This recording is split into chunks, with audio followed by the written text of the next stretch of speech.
When my 17-year-old daughter Emma was excluded from my brother's wedding, I didn't fight it. I didn't plead for special consideration or attempt to negotiate with anyone. I simply stated we wouldn't be there, and that was final. My name is Sarah Thompson. I'm 41, a physical therapist from Oregon, and I've been Emma's mother since she was 4 years old. She entered my world with wide, observant eyes that seemed to absorb everything around her. She rarely spoke initially, just watched as if she was still determining whether this place was secure. The first time she said "Mama" to me, I wept alone in my bedroom that night. It was everything to me. Right from the beginning, I made her a vow. She would never feel unwanted in my family again. I believed I was keeping that promise successfully until the wedding situation arose. My younger sister Rebecca announced her engagement last summer. Huge celebration, enormous diamond, and a social media post that read like something from a wedding magazine. I congratulated her naturally. Emma even crafted her a handmade congratulations card with paper hearts and sparkles, putting so much love into it that it made me emotional. Rebecca smiled when she received it. Called it thoughtful, then left it on her coffee table. I discovered it there weeks later, forgotten under a stack of mail. But Emma remained enthusiastic. She kept browsing through dress options online, wondering whether she should style her hair up or down, asking if she might help with the wedding preparations. I could see she was anxious but hopeful. Then came the invitation, one of those thick, elegant envelopes with silver accents. I opened it at my kitchen island while Emma worked on her homework nearby. It contained all the standard information: date, location, attire requirements. Then my eyes found the line that changed everything. Adults only, 18 and older, strictly required, no exceptions. I read it again. Emma must have noticed my expression shift because she glanced up from her textbook and asked what was wrong. "He doesn't want me there," she said quietly. "It's an adults-only wedding." My voice stayed steady, but inside I was shaking. She was quiet for a moment, then asked, "Is it because I'm not really family?" That question shattered something in my chest. She didn't ask it with tears or rage, just with a flat, weary acceptance, like it was something she'd always known. This wasn't the first time Emma had been made to feel like she didn't belong. It wasn't always direct. It didn't involve shouting or harsh words. It came through smaller actions, like when my father would refer to Emma as Sarah's kid instead of using her name, or when Marcus would say "your daughter," as if Emma was some friend's child visiting, not his niece. I kept hoping it was unintentional, that perhaps they needed more time to adjust, that if I explained things better, smiled more, remained patient longer, they'd eventually accept her. But the incidents kept accumulating. Like when we arrived at a family barbecue and Emma offered to help with the food preparation. Nobody responded to her, not one person.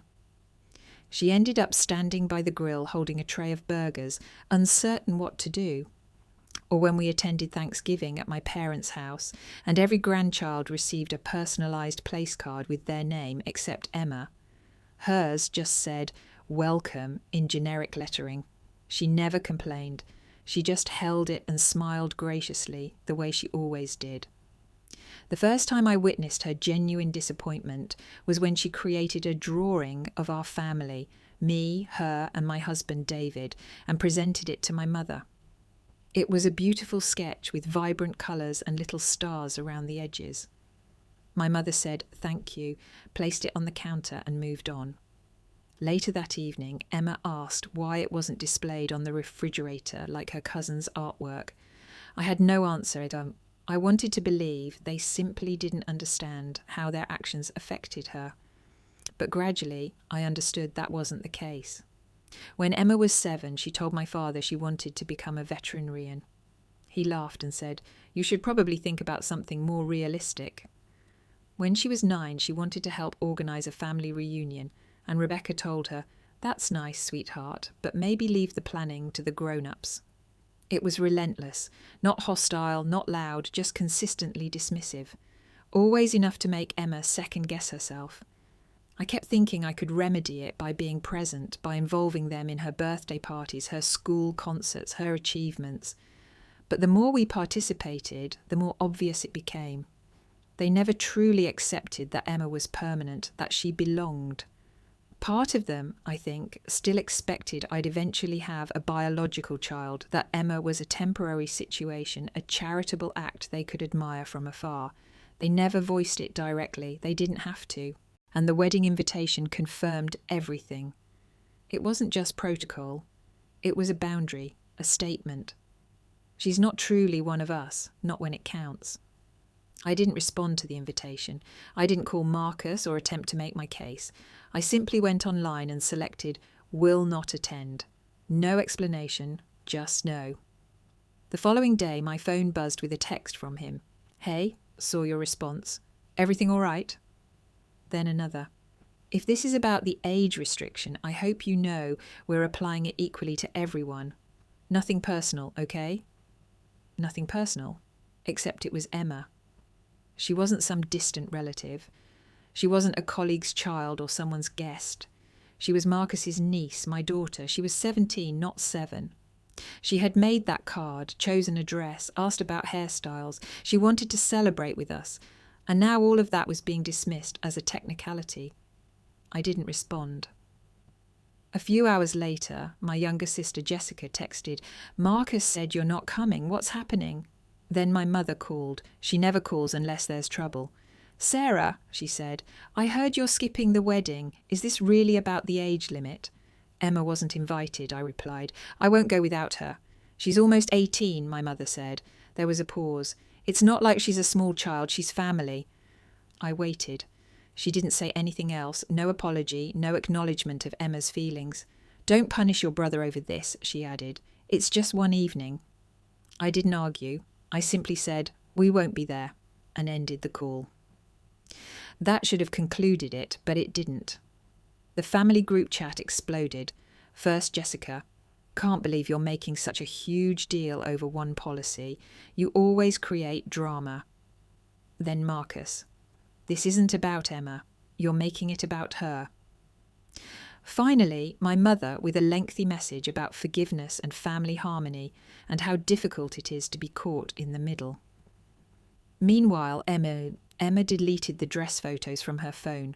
She didn't cry, she just quietly removed the pictures like they no longer had meaning, like she had anticipated this outcome all along. And that, more than the wedding, more than the texts, hurt the most. She wasn't surprised. She had already learned what I had taken too long to recognise. They never truly saw her. Deep down, she knew it. Time moved forward. The wedding happened. Nobody apologised. Nobody mentioned it again. It was as if they expected everything to return to normal, like Emma's exclusion was a minor inconvenience, not a deep injury. Then December arrived. Every year I hosted Christmas. It had always been our tradition. I cooked, I cleaned, I bought extra folding chairs and retrieved the table extension from storage. I did it all, even when exhausted, even when I didn't feel festive. Not this time. I didn't send invitations. I didn't start the group chat. I didn't plan anything. When my husband David asked, "Should I order the extra chairs?" I shook my head. No additional seating this year. He didn't question it. Emma didn't either. They both understood. But the silence, that's what affected them. Around mid-December, the messages began. Jessica. "Hey, are we still doing Christmas Eve dinner at your place? Let me know what I should contribute." Marcus. "Assuming we'll be 6 again, tell me if Emma wants anything special this year, if she's even planning to join us this time." That last one nearly broke me. If she's even planning to join us this time. As if Emma had chosen to miss the wedding. As if her absence had been some dramatic teenage rebellion instead of a deliberate exclusion. I didn't reply. Not to that, not to any of them. For the first time in years, I didn't deep clean the house or decorate the mantel or buy cases of wine. I didn't pretend. I didn't perform. When they heard nothing back, they started calling. First my mother. I let it ring. Then Jessica. Then Marcus. Eventually my father left a voicemail. "Sarah, We just need to understand what's happening. Your mother is distressed. It's not too late to do what's right. Do what's right. As if the right thing was welcoming people who had excluded my daughter, as if serving them dinner would erase the pain they never acknowledged. So no, we didn't host anyone that Christmas. Instead, we made homemade pizza in our pyjamas. Emma baked gingerbread cookies in odd little shapes that barely stayed together. We watched holiday movies, we laughed, we opened presents whenever we felt like it. Nobody walked on eggshells. Nobody translated passive-aggressive comments. Nobody went silent when Emma entered the room. It was quiet, peaceful, complete. And that's when I understood something crucial. All these years, I had mistaken routine for love. I had confused obligation with connection. I thought that hosting meant I mattered, that being the one who kept everything together made me part of something important. But that Christmas, without the tension and the pretending and the weight of forced togetherness, I saw it clearly. Peace isn't quiet because nothing is wrong. It's quiet because nothing's being ignored. It was a few days after Christmas when it happened. Emma was curled up on the sofa under her favourite throw, drawing in her sketchbook. She always drew when she needed to work through something, emotions, situations, moments too complex for words. I was organising holiday decorations in the same room when she paused, pencil suspended over the page. Without looking up, she asked, "If I wasn't adopted, do you think they'd treat me better?" My hands stopped moving. The question hit like a physical blow. I wasn't prepared for it. I sat down beside her. "Sweetheart," I said gently, "they might have hidden it better, but the way they treat people who are different, that was never about you." She looked at me then with those same wild, serious eyes she'd had when I first met her, the kind of look that seems older than her years, a look that says she sees everything, even the truths nobody wants to acknowledge. "I don't think I want them to treat me better anymore," she said. It wasn't bitter or angry. It was calm, decisive, like a choice she had made to protect herself. That was the moment I stopped waiting for an apology. I had spent so long trying to maintain harmony, making excuses, hoping they would change if I just remained kind, remained patient, remained invisible. But my daughter wasn't invisible. She was strong, she was clear. And if she had the courage to set a boundary, then I would have the courage to maintain it. A few days later, my father called again. I didn't answer. He texted instead. "Your mother isn't sleeping. She feels like she's losing you. We know we made mistakes, but that doesn't justify cutting everyone out. This isn't who you are." I stared at that message for a long time. This isn't who you are. For a while, I wondered the same thing. I questioned whether I was being too harsh, too sensitive, too distant, but I think this is exactly who I am. I'm someone who finally understands what she will and won't accept. I'm someone who knows that maintaining peace at the expense of her child's dignity isn't love. It's fear disguised as loyalty. And I'm finished being afraid. Then came the final insult. It was a voice message from Marcus, one of those carefully crafted recordings where every sentence was wrapped in sweetness but carried venom underneath. "I just think it's unfortunate, Sarah. You always talked about how much you love Emma, but now it seems like you're using her as an excuse. Like whenever someone doesn't treat her like a princess, you shut them out. That's not healthy. That's not parenting. That's obsession." I didn't listen to the rest. I deleted the message and blocked his number, because if loving Emma fiercely, completely, without apology is considered obsession, then I accept that label. Yes, I am obsessed. I am obsessed with showing my daughter that she deserves inclusion, that she never has to earn love by being quiet or compliant or easy to overlook, that she should never mistake tolerance for acceptance. I'm obsessed with protecting the person who needed me most, the one who never received the benefit of the doubt, the one who had to prove she belonged in a family that claimed to love her but never demonstrated how.